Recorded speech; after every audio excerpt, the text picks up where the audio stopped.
Avec le temps, les parcs d'attractions se développent et évoluent. Le concept de ressentir des sensations intenses est poussé pour ainsi offrir aux visiteurs une expérience immersive fantastique, afin de permettre à chacun de réaliser ses plus grands rêves. Bonjour à tous, aujourd'hui nous allons voir, d'un point de vue scénographique, l'importance des files d'attente de Disneyland Paris.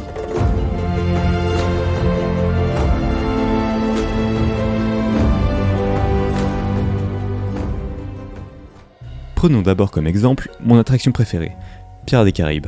Commençons d'abord par le début.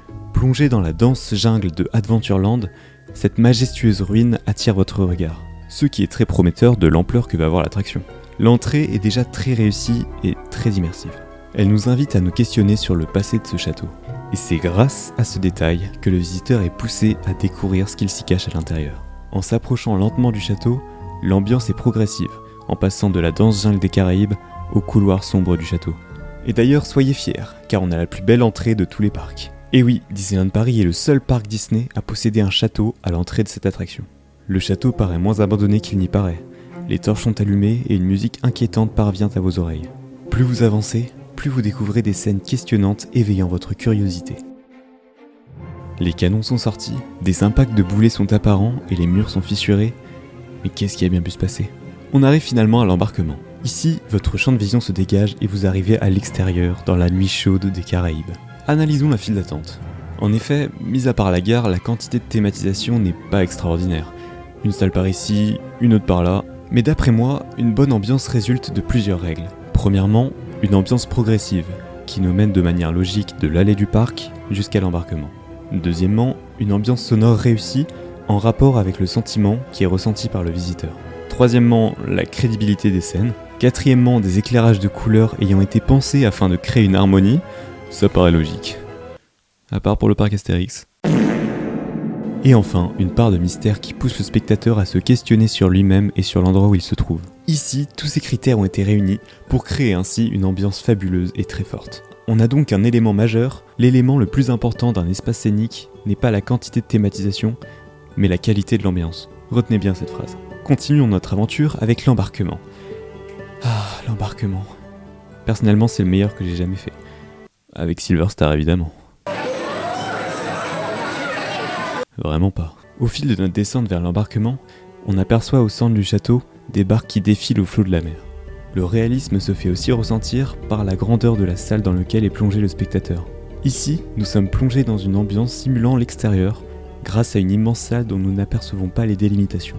En effet, si on s'attarde sur les détails qui nous entourent, on voit, derrière la végétation, le paysage continuer avec des barques glissant sur l'eau. En embarquant dans cette barque, vous êtes maintenant plongé dans l'ambiance de la piraterie. Paré à braver tous les dangers pour enfin découvrir le secret que renferme ce mystérieux château. Comparons maintenant cette file d'attente à une autre, Flight Force par exemple. Ce bâtiment ultra moderne qu'on aperçoit au fond du Avengers Campus est en effet, comme ils le disent dans l'attraction, le QG des Avengers. Lors de notre arrivée dans le bâtiment, nous sommes immédiatement accueillis par des couloirs en métal avec des affiches des Avengers. Peut-être va-t-on les rencontrer dans l'attraction ? Ah non, autant pour moi, ils sont en mission. C'est pour cette raison que Iron Man et Captain Marvel vont nous contacter pour se servir de nous en tant que non, attends, c'est pas ça. En tant que nouvelle recrue. Oubliez. À propos des éléments de la file d'attente, je trouve que ça manque cruellement de vie. Si c'est censé être le QG des Avengers, mettez-moi des affaires des super-héros ici. Des chaises, des armes, des tenues. Quelque chose qui nous laisse penser qu'ils sont déjà passés par là, quoi. De plus, s'ils veulent nous faire ressentir une ambiance pesante et oppressante, pourquoi ne pas mettre d'éléments en mouvement ? Ça permet d'augmenter la pression sur le visiteur et le faire un peu stresser, quoi. Bref, après tous ces couloirs qui n'en finissent pas, nous voilà enfin arrivés au pré-show. Ah, enfin un peu de cinétique dans cette file d'attente. Bon, je vous épargne cet épisode où il nous fait un long discours de 2 minutes qu'il aurait pu abréger en Captain Marvel va venir nous aider. Oui, c'est seulement ça qu'on apprend grâce à ce pré-show. À propos de l'embarquement, le jeu de lumière sur la zone de launch est très sympathique, même si on n'aurait pas dit non à un petit deuxième animatronique.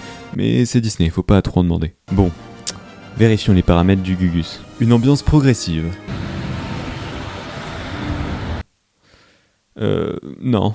Une ambiance sonore réussie, c'est ok. La crédibilité des scènes, pour le manque de vie du QG, non. Les éclairages, ok. Et enfin la part de mystère qui pousse le spectateur à se poser des questions, non. En effet, Flight Force et Pirates des Caraïbes sont deux attractions très différentes. Flight Force est une storyline très explicite qui force le spectateur à imaginer ce qu'on lui demande. Contrairement à Pirates des Caraïbes où chacun s'imagine son aventure à partir de son inspiration que lui a offert l'attraction. Tel un livre avec ou sans images.